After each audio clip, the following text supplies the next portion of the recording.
some students decided to take a road trip instead of going to their exam. And so when they got back, they decided to give their professor a story that they'd gotten a flat tire and that's what prevented them from being able to come to take the exam.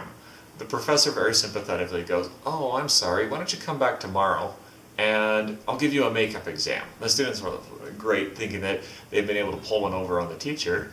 Well, what happens is the next day, the professor puts them each into a separate room, and the first question was really easy. All the students could answer it with no problem.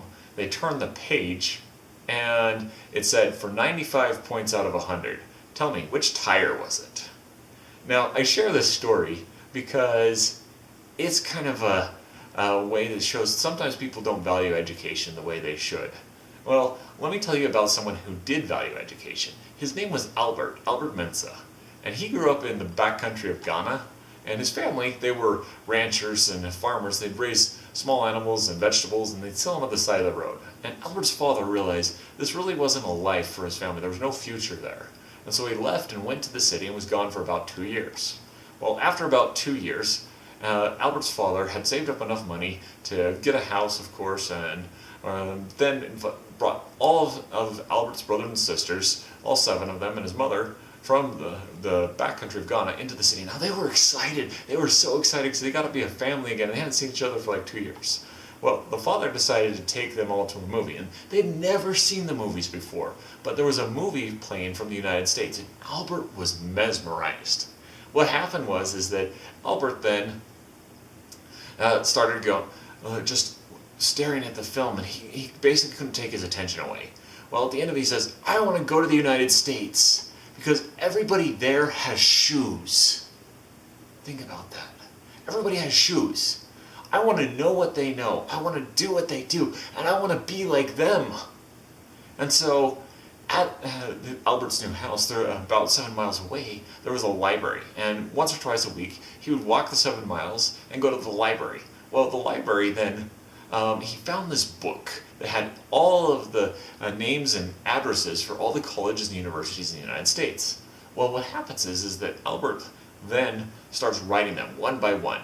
And he goes through the A's and the B's. Well, his friends and brothers started making fun of him, going, "Mr. USA, Mr. USA, when are you going, Mr. USA? Have you gotten any letters back from the colleges?" Those type of taunts that students would often make of each other. Well, what happened is that he's like, "I don't care, I'm going." And so he went through all of the alphabet. He went through the B's, the C's, the D's. He made it all the way to M. At this point, he had written about 300 colleges. Gotten some letters back, but mostly didn't hear from the rest of them. They just disregarded his letter. Well, what happened is when he got to M, the University of Maryland wrote him back and said, "Dear Albert, we'd like to offer you a 4-year full ride scholarship."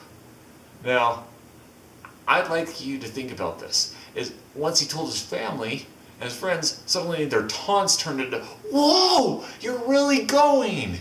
That's amazing! Good job, Albert!" Well, more than just perseverance, I want to ask you this question. Did Albert waste his time? You know, he applied to 300 colleges and got rejected effectively, or didn't hear back. And did he waste his time? I've asked this question to hundreds of people. And they've all, well, okay, one said that he did waste his time, but most of them said, yes, he did a good job and he didn't waste his time. Well, the reason why is because Albert was stuck with it and got a scholarship that covered his tuition and his costs at college. Well, in addition to that, I want to share something with you very important. Is that it only takes one scholarship, one resource, or one opportunity to change your life. It doesn't take hundreds, it just takes one. Now, the second thing I'd like you to note is that Albert valued education because he saw that in education and going to college could change his life and make the difference in his life. In fact, did you know that between those people who go to college and those people who don't, the people who go to college make approximately $1 million more over the course of their working career than those who don't? Think about it. Someone's offering you $1 million to go to school. Now, would you take it? Some of you are like, pony up. I want it up front. But I'm going to tell you, it doesn't work that way. actually you have to put your payment up front, put in your time, your dedication, and work hard. This is what makes the difference, is that sacrificing now for your future gives great benefits. They can actually bless your life for the entire life.